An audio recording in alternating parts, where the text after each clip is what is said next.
когда я был на вершине, у меня было одно огромное желание жить. Как нам вообще в туалет ходить?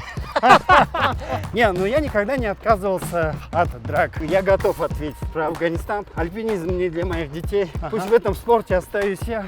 Когда касалось вот от подросткового периода, я, конечно, был достаточно жесток. Я как бы до конца пройду этот путь.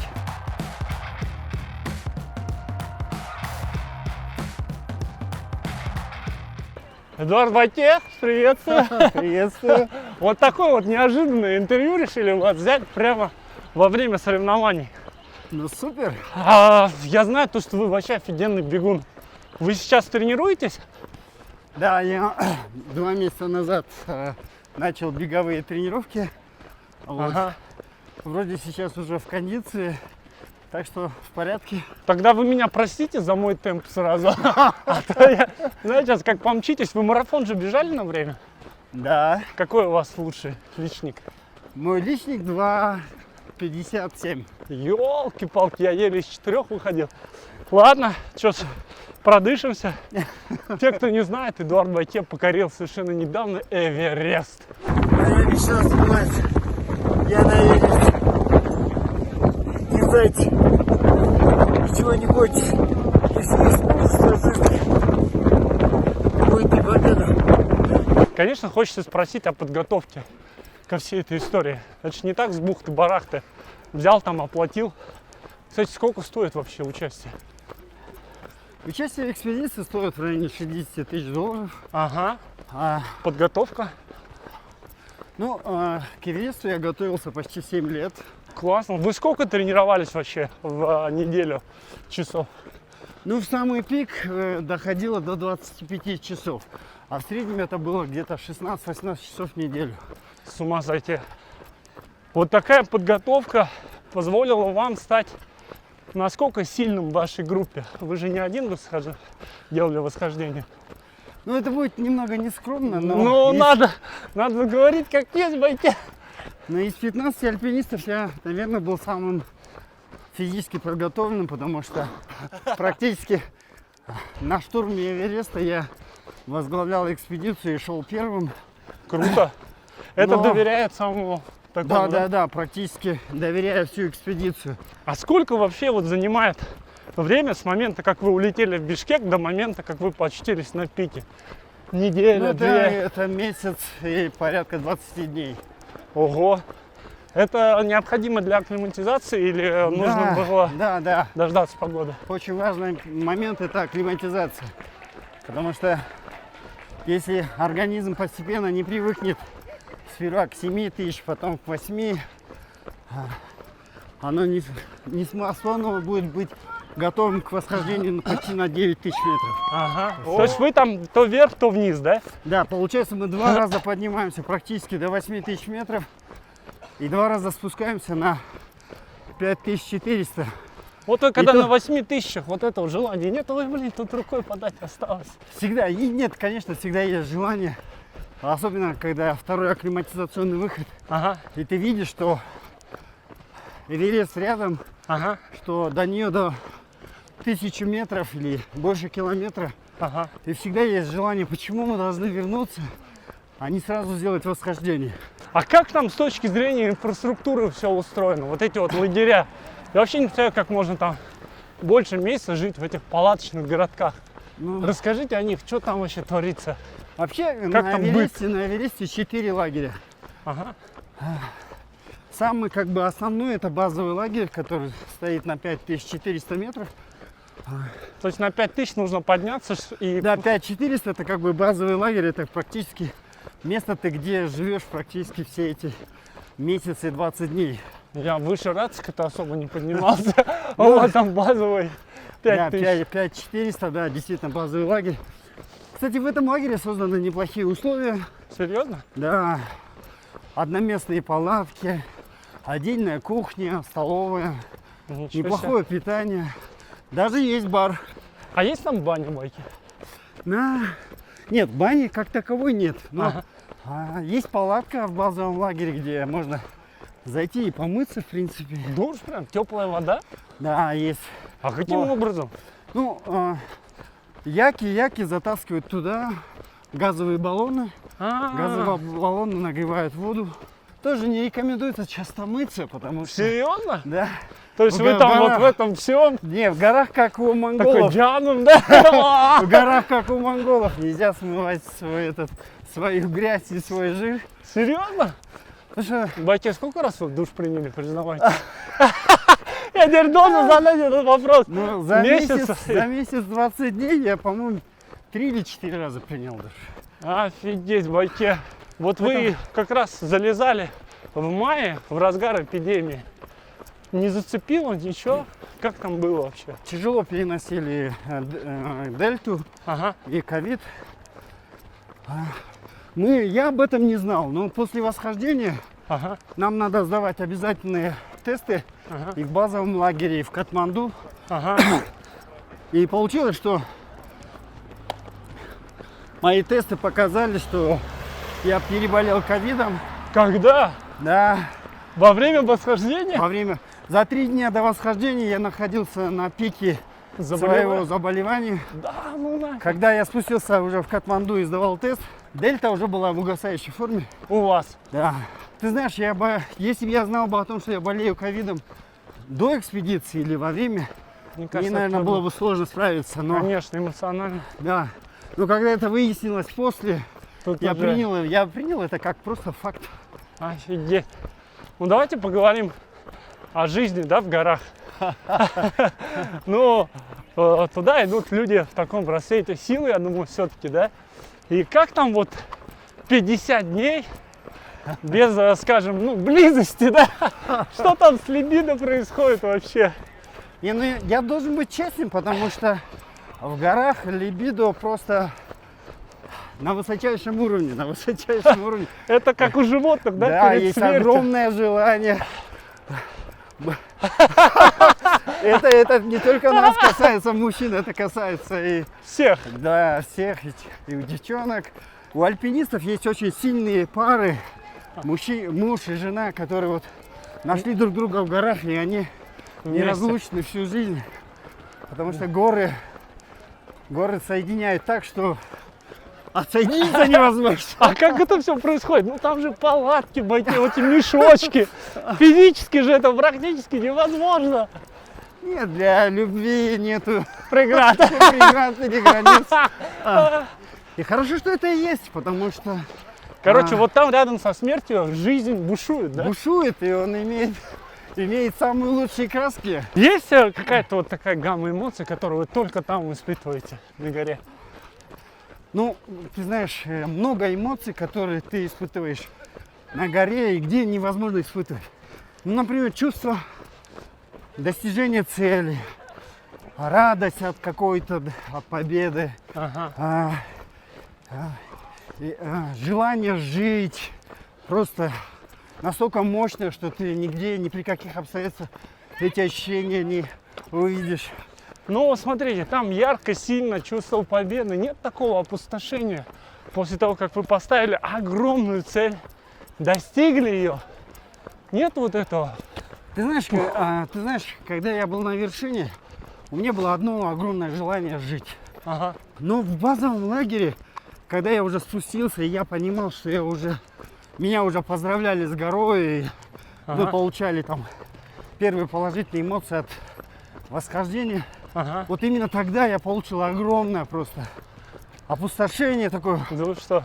какое-то просто жесточайшее обнуление того, что все последние 7 лет Ага. ты жил, блин, Это мечтой. от этой мечтой, этой целью. И просто ты просыпаешься в базовом лагере после вершины, и ты думаешь, что цели нет. Цели Офигеть. нет. Такое ощущение, как будто жизнь проходит бесцельно, без какой-то правильной большой мечты и цели. Ага. Вот. Ну, единственное то, что интервью, постоянные выступления на эфирах и приглашение журналистов, Все-таки Да, ну, энергия надо. питает, да? да, это немного, не давало мне совсем схандрить и Ага. позволило вернуться обратно к спортивной и к своей обычной жизни. Эдуард Байке, давайте вернемся к таким опять простым вещам. Как нам вообще в туалет ходить? Я я реально не понимаю. 6 тысяч, 7 тысяч над уровнем моря. Холодрыга. Как вообще вытащить самое дорогое? И как расслабиться? Куда вообще это уходит? Ну, на 6 тысяч метров это еще как-то как бы реализуемо, но мы ночью ходим в палатке, специально есть бутыли, куда мы... Прям Это, во время сна. кстати, это и для мужчин, есть приспособление даже для женщин. Серьезно? Вот. Они Но для тоже женщин, конечно, еще сложнее. Я представляю. Мужчинам намного проще. Ну вот. Но бамбалюк, все наши комбинезоны, они сделаны так, что можно без проблем отстегнуть Сзади? сзади и сделать это как бы естественное дело. Но ты всегда находишься на привязи, потому что есть риск просто улететь жесточайшим образом. Блин, я иногда так-то ноги устают Вообще, посидеть. честно говоря, вопрос туалета, это после 7 тысяч метров, это очень сложный вопрос, и он вызывает очень много и проблем. Это вообще очень муторное, тяжелое дело, но по-другому никак. Ужас. То есть это все прям вот так вот открыто. А девчонки? Вообще у девчонок вообще большие сложности там. Ага. Это и физиологические особенности, вопросы, связанные с санитарными вещами, гигиеническими. Конечно, за 50 дней как бы... Потом вот эти, когда начинаются трудные дни. Ага. И девчонки вынуждены еще жить шерпами в палатке. Со своим шерфом. Да, и в одном- получается, например, в 4 квадратных метрах девчонки живут с 2 шерпами. И Ну, ходят там в это туалет. чужие мужчины, чужие запахи. Это всегда очень сложно, очень сложно. Офигеть. Поэтому, когда я вижу, через что проходят девчонки, Ага. и я понимаю, мое отношение к девушкам-альпинисткам просто самое лучшее, да? Я Вот. считаю, что это настоящие, Герои горы. настоящие герои на горе, да? Вот расскажите, перед штурмом вершины, да, какое у вас там было собрание? Да, я не хочу вдаваться в такие детали, но когда мы поднялись на седловину на 8 тысяч метров, Ага. Абрамов собрал и сказал: Эдуард, я не иду на вершину. Это лидер И- экспедиции. Да, лидер экспедиции. Ты знаешь, мы оказались на седловине практически без гидов, только с Абрамовым, с лидером экспедиции. Ага. И лидер экспедиции, скажем так, объявил о том, что он не пойдет на вершину. Ага. И там была объективная причина. Оно было связано с Дмитрием Ливановым. Это был наш участник экспедиции, Ага. альпинист, министр образования России. Ага. Ныне он сейчас ректор МФТИ. Ага. И он находился в тяжелом физическом состоянии. Но при этом этот человек настолько был сильный духом, и он все время отказывался спускаться, но при этом находился практически в приграничном физическом состоянии, на грани уже полусмерти, да? И он с ним остался. И Абрамов остался с ним, Ага. и в этой палатке он объявил о том, что возглавлять экспедицию на Эверест буду я, и Ага. определил порядок, как мы будем идти. И вот этот Да. груз ответственности вам вообще Да, как? ты понимаешь же, там на Эвересте уже в самую главную ночь, в самый главный день штурма Ага. ты находишься в режиме, когда ты за себя уже мало что отвечаешь, и у тебя есть риски, и у тебя сомнения относительно себя, Ага. поднимешься, будем ли мы на вершине. А тут появилась такая ситуация, когда ты практически ведешь экспедицию Ага. и должен оказывать поддержку всей экспедиции, чтобы мы всем 5 могли зайти на Эверест. Но вот действительно во время восхождения там же вот эта вот психологическая нагрузка. Кто-то отстает, что-то это же влияет на отношения внутри команды. Вот это Не-не-не, притирание очень- тяжело очень шло? сильно. Ты знаешь, все, что происходило внутри экспедиции, это вообще тема отдельных исследований, тема отдельной книги. Дело в том, что происходит все. Ага. И происходят какие-то симпатии, есть жесточайшие антипатии, когда происходят конфликты. Не без этого, да? Да, происходит там, проявляется неформальное лидерство. Ага. Где-то оно положительно проявляется, где-то негативно. Кто-то начинает влиять на экспедицию негативно, кто-то Там положительно. же все тараканы вылазят, мне кажется. И когда ты еще находишься в условиях экстремальных, Ага. в условиях недостатка кислорода, вообще в целом в условиях просто тяжелейших физических и погодных условиях, ну, блин, люди начинают функционировать совершенно в разных вариациях. Но, ты знаешь, эта великая гора Эверест, она вообще требует честности. Да? Честности во всем. Честности по отношению к себе, честности по отношению своего окружения, экспедиции. Но когда этой честности нет, когда нет вот этого, вот именно вот этого главного фактора, происходят очень большие проблемы. За месяц и 20 дней, я думаю, мы проживаем жизнь в 5 или 10 лет, сконцентрированной, спрессованной во времени. И, естественно, и плотность конфликтов и положительных отношений, она настолько сильная, что иногда мне казалось, что я уже, блин, целую вечность на этом Эвересте. И состарился я там почти на 10 лет.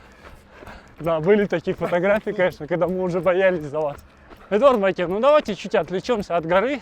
Как спорт вообще пришел в вашу жизнь? В 89 году, мне было 17 лет, я стал кандидатом мастера спорта по боксу. И я горжусь этим званием. Ага. Вот. Советского Союза. Да. Потом я какое-то время даже и боксировал уже, когда мне было 30 и более лет. Ага.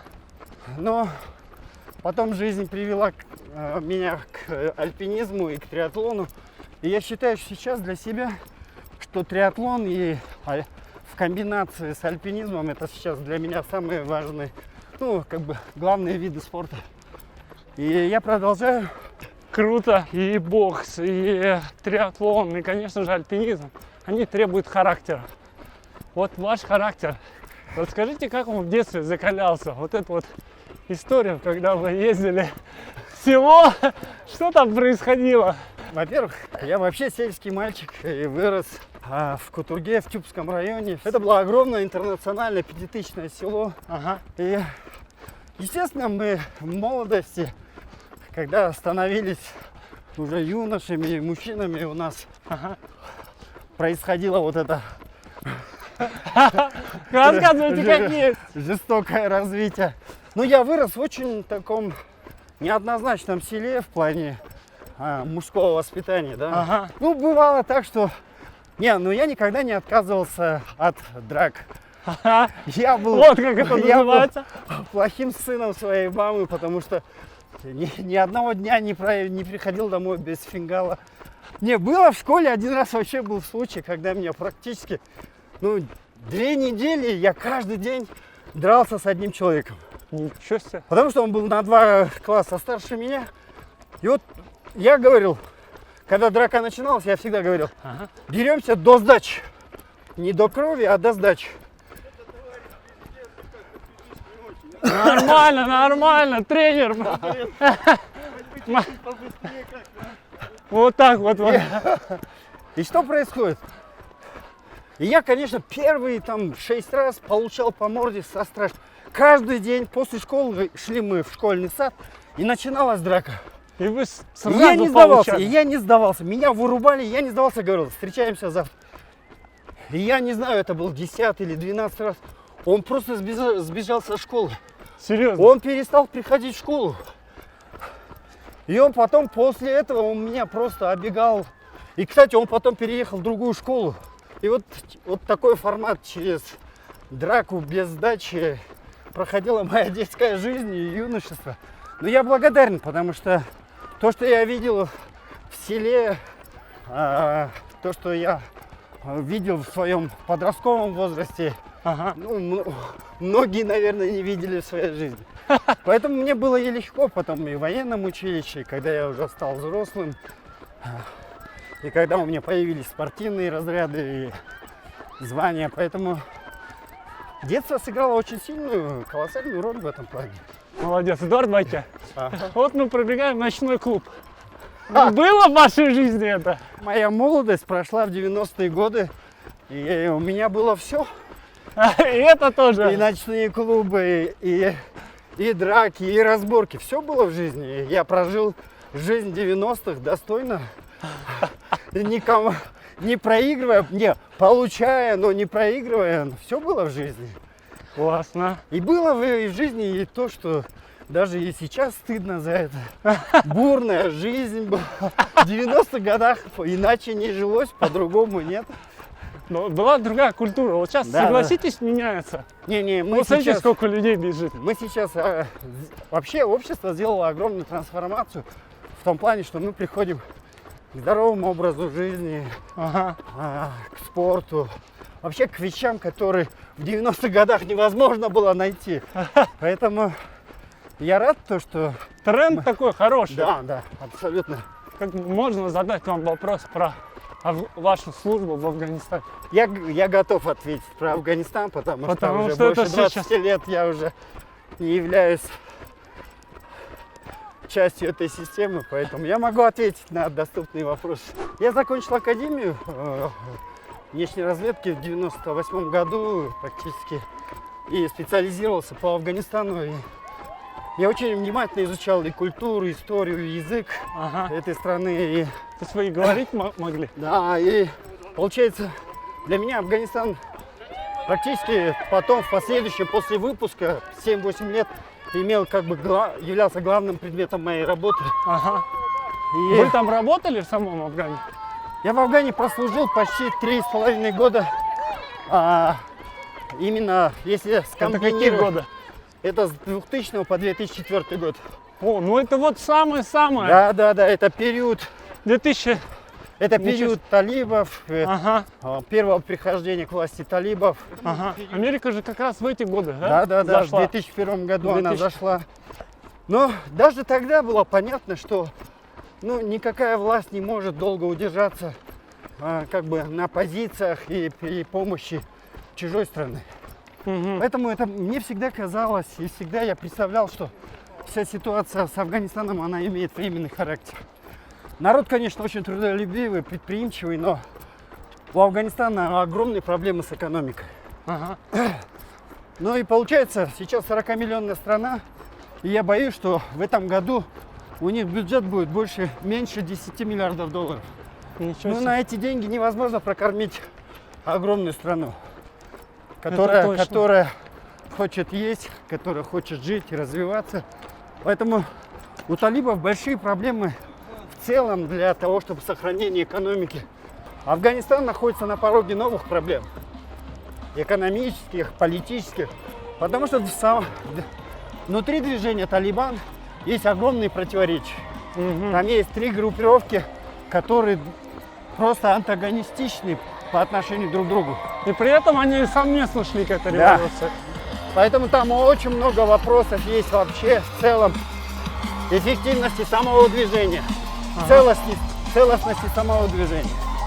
Я вот был на границе с Таджикистаном, у нас там сотни километров, даже забора нет. Ну Колючей проволоки. Таджикистан с Афганистаном имеет непосредственную огромную границу. Для Кыргызстана вот эта ситуация, она особо опасна. Ты знаешь, я думаю, что вот такого откровенного военного вторжения со стороны талибов на Центральную Азию, не будет именно Им потому, сейчас не до этого, да? потому что у них есть огромные проблемы внутриполитического характера, Ага, внутри движения, внутри самой страны. ага. Потом какой им смысл иметь какие-то конфликты за пределами Афганистана, когда они практически еще не выстроили систему внутри своей страны? Есть такой кластер бизнесменов, которые вот, они в самую мутную воду идут. И даже поговорка есть такая: большая рыба в мутной воде водится.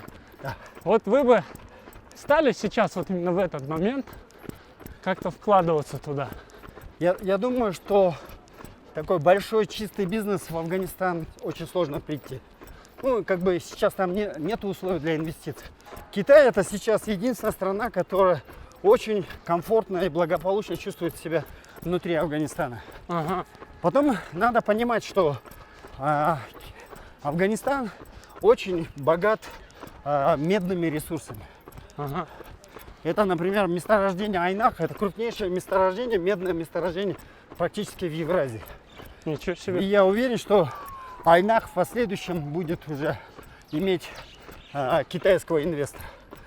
Потом мы забываем то, что в период американского правления американские геологические службы очень активно вели исследования именно месторождения лития.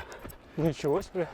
И Афганистан в этом плане сейчас, можно сказать, самая благополучная страна, не самая богатая страна по месторождениям лития.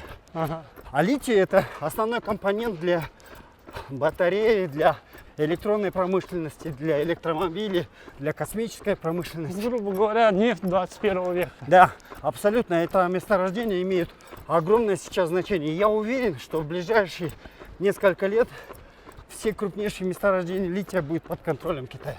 Ничего себе. Потому что кроме Китая, кроме китайских государственных и частных инвестиций, в ближайшее время в Афганистане других инвестиций не будет. Ну, на этом, наверное, закроем тему Афгана. Очень интересно, я чувствовал это. Про детей расскажите, Дорбати. Да. Как вы их воспитываете вообще? Вы их... Ну, я уверен, вы не по тому же сценарию, как ваше детство прошло, их воспитываете. Вот этих ежедневных драк нету, да? Да, да. Как вы вообще сейчас смотрите? Как? У меня два Какие сына, ценности у меня прививаете? Два сына, Алиаскар и Даурен. Старшему скоро будет 20 лет, младшему 16. Но ты знаешь, как я сделал? Я для того, чтобы привить мужскую уверенность и вот это чувство силы духа и вообще в целом мужества, Ага. я с 10 лет их водил на бокс. И для меня было правило, в течение 4 лет, до 14, до 15 лет они занимались боксом. Ага. До 14 лет они занимались Удар боксом. поставили? Да, я их тренировал у Даниэра Джусубалиева, это нынешнего главного тренера по боксу с нашей страны. Ага. Я просто хотел, чтобы мои дети, мои сыновья выросли уверенными в этой жизни людьми. Ага. А после 14 лет я как бы не ограничивал их в их спортивном восприятии. Я не оказываю на них давления, не говорю, что мы будем заниматься триатлоном, Ага. или я не говорю о том, что мы будем заниматься альпинизмом. Нет, я сделал так, чтобы у них свой собственный выбор произошел. Вот сейчас мой старший сын, он Волейбол, по-моему. да, он прекрасно бегал марафоны, полумарафоны. И в 15 лет он марафон пробежал за 3 часа, 20 с чем-то минут. Он был достаточно талантлив для легкой атлетики, но он выбрал для себя волейбол. Ага. И он сейчас капитан сборной Американского университета по волейболу. Круто. У него рост такой вообще. 1,96 м. Ужас. А мой младший сын, он сейчас вдарился серьезно в науку, и он сейчас практически под тренерством. Он учится в Назарбаевской физико-математической школе и сейчас занимается физикой и математикой уже на таком очень высоком уровне.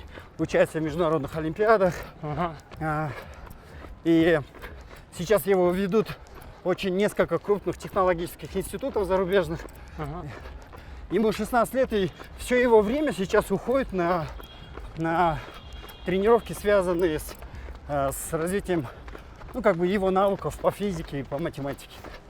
Понятно. Круто. Круто. Но ты знаешь, я для них хотел создать вот эту мужскую основу. Это бокс, для этого идеальная вещь. Ага. Но после этого я сказал, все остальное это ваш выбор, собственный выбор. И я не оказываю... Всем кажется, что я оказываю серьезное давление. Мне тоже кажется, вот такой деспотичный отец. Нет. Не, когда касалось вот от подросткового периода, я, конечно, был достаточно жесток. Но вот сейчас они живут своим умом, своим восприятием. И я рад, потому что мой старший сын получает удовольствие от занятия с волейболом. Ага. Поэтому все в этом плане очень комфортно. Классно. Так и должно быть, так и должно быть. Иначе мы можем загнать детей не в правильное направление, и мы можем вызвать просто отторжение от спорта или от того вида спорта, который он не воспринял или не принимает. Или от общения с родителями, да? Да, но я уверен, что какой-то период они сами будут осознавать это Я надеюсь, когда-нибудь у них появится интерес к триатлону. Но к альпинизму я не хотел бы, чтобы они появлялись. Зато честный, Эдуард. Все-таки альпинизм это очень спорт с высоким риском. И я для себя решил, что альпинизм не для моих детей. Пусть в этом спорте остаюсь я. И я как бы до конца пройду этот путь, но не для детей. Круто.